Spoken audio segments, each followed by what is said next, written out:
Welcome to our lecture today, The Arts of Meso, Central, and South America to the 1300s. Ancient Mesoamerica encompasses the area from north of the current location of Mexico City to present-day Belize, Honduras, and western Nicaragua. The various civilizations that arose in Mesoamerica vary, and we'll look at three today: the Olmec, Teotihuacan, and the Mayan. But they do have some similarities. Namely, they all have monumental building construction, a complex system of calendars, hierarchical societies, so with the elites and royalty, and then are a smaller class, and then the common people are a much bigger but lower class. They also all embrace a popular ball game with religious and political significance. We'll start with the Olmec. The Olmec culture had two major urban, political, and religious centers, San Lorenzo and La Venta.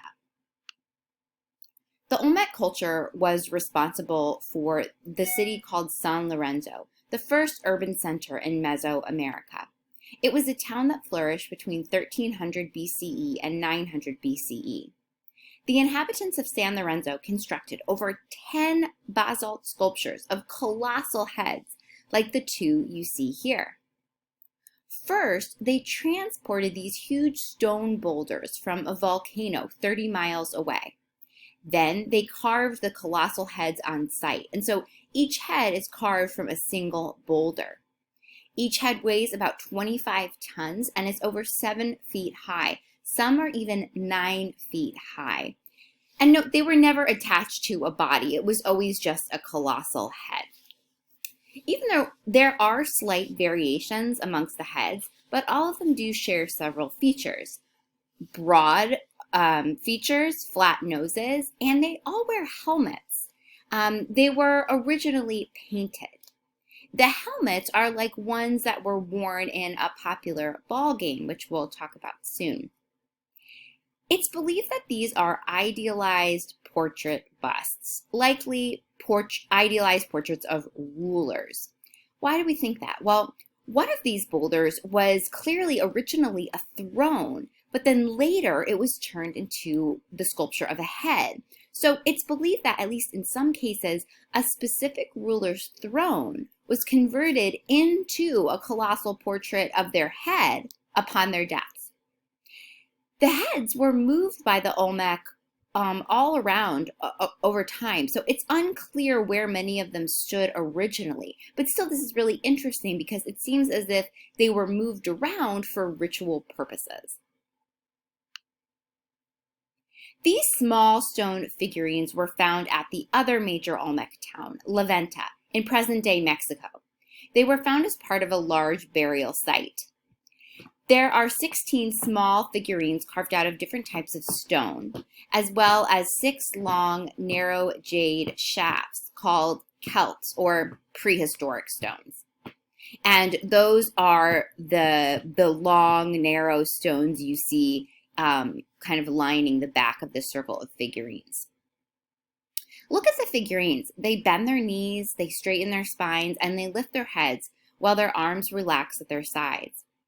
Such stances are often used in Tai Chi or yoga with the purpose of strengthening and stabilizing the physical body and mental focus. And that may be what's going on here.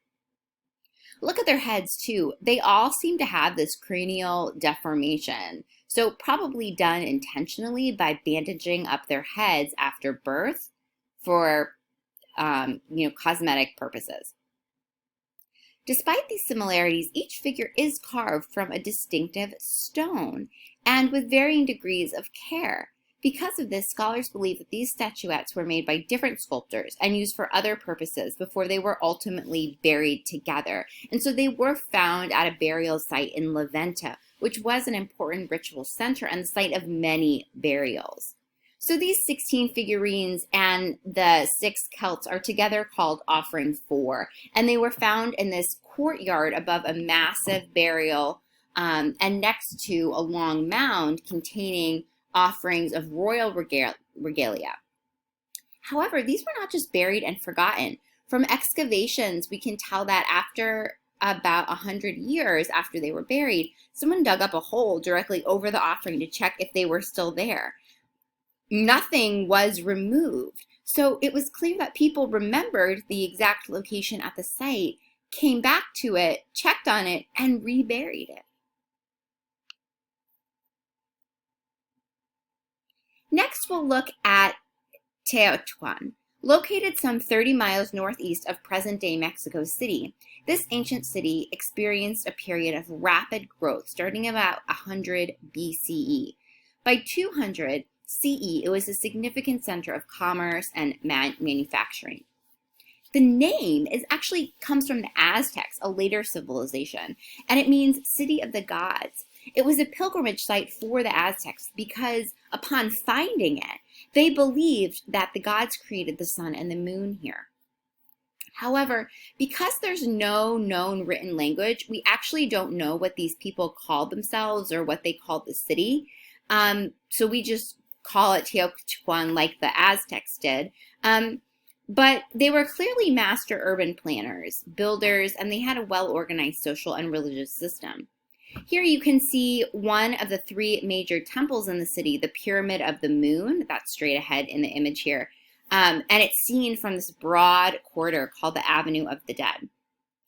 At its height, the city had a population of 125,000 people, most of the population living in apartment complexes that were built in this grid-planned city.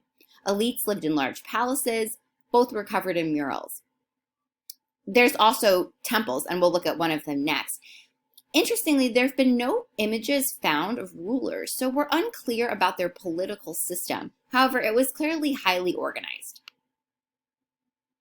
The Pyramid of the Feathered Serpent, like the larger Pyramid of the Moon and Pyramid of the Sun, the other two major pyramids in Teotihuacan, are built using the slope and panel style of architecture. So look, you can see it here.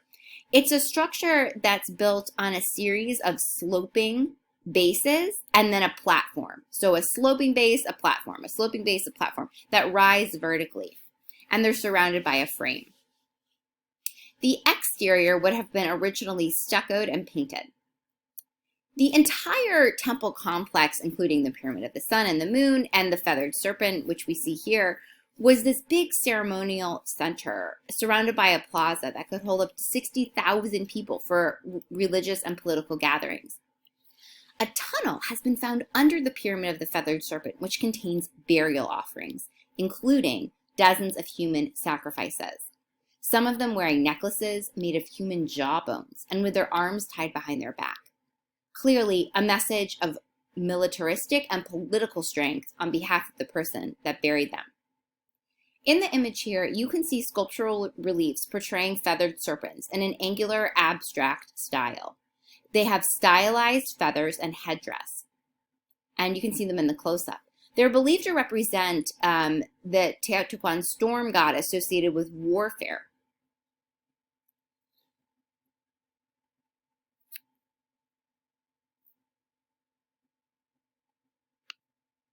Next, we'll look at the Mayan civilization. The Mayan civilization was divided into competing city-states and in a near constant state of war with each other. The civilization emerged around 400 BCE and lasted through 1521. A hereditary ruler and an elite class of nobles and priests governed each city-state.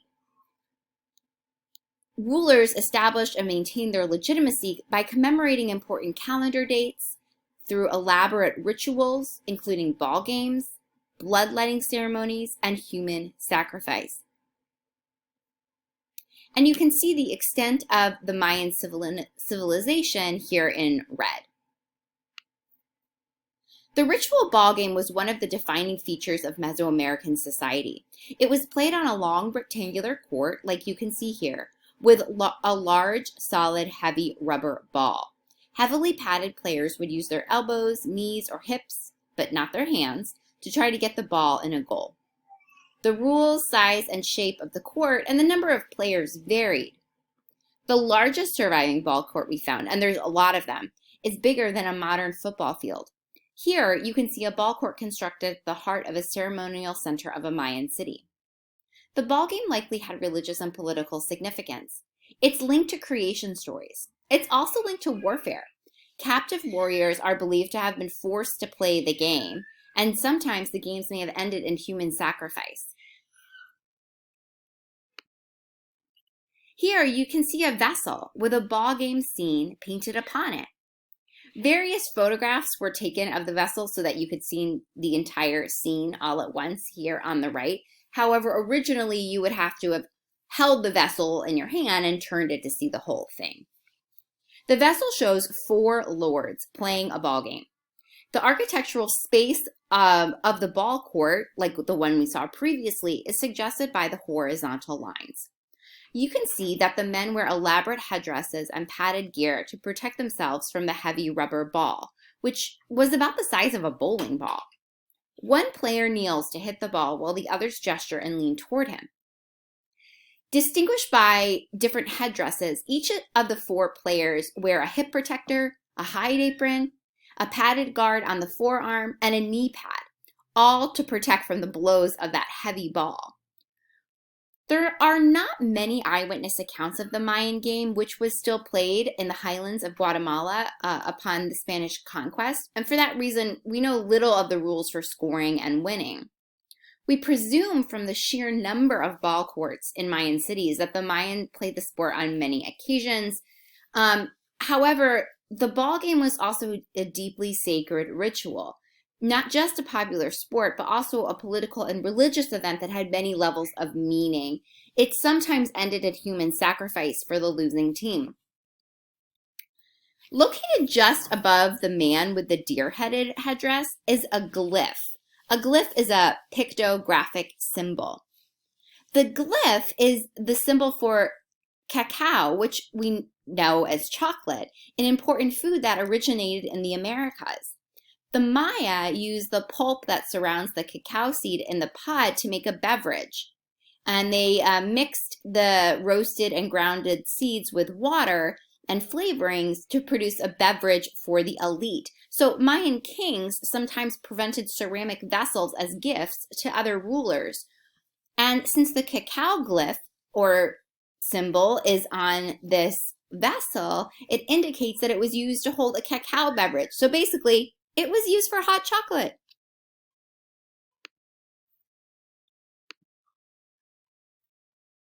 Palenque in modern-day southern Mexico is where you can find the largest surviving Mayan palace complex.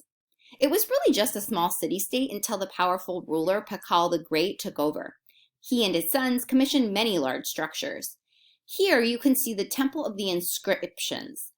It's Pakal the Great's funerary pyramid. It was where he was buried. You can see from the map on the left of Palenque that the Temple of the Inscriptions is just one small building of many of the buildings. It's just south and east of the large palace in the center there. It rises 75 feet above the main plaza, and it has 9 levels, the same number of stages found in the Mayan underworld. The inscriptions that give the building its name, Temple of the Inscriptions, refer to 3 large panels of text that line a back wall at the top of the temple.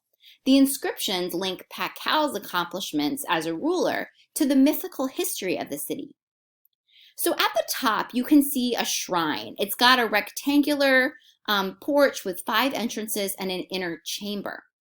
Under the shrine is a stairway that zigzags 80 feet down to the lowermost chamber, and that's where his tomb was. The location of the tomb is significant. Since Pakal is buried in a subterranean chamber directly below the pyramid, he's connected to the earthly realm. In this way, Pakal inhabits both the world of the living and the dead. The tomb was discovered in 1952, and inside the tomb, archaeologists found the bones of Pakal in a uterus shape, along with rich burial offerings. This was the burial mask of Pakal found in his tomb. And it's an idealized portrait of Pakal, and we can tell that because it has an elongated head shaped from infancy, and then the compact chin and protruding lower lip conform to Mayan ideals of beauty.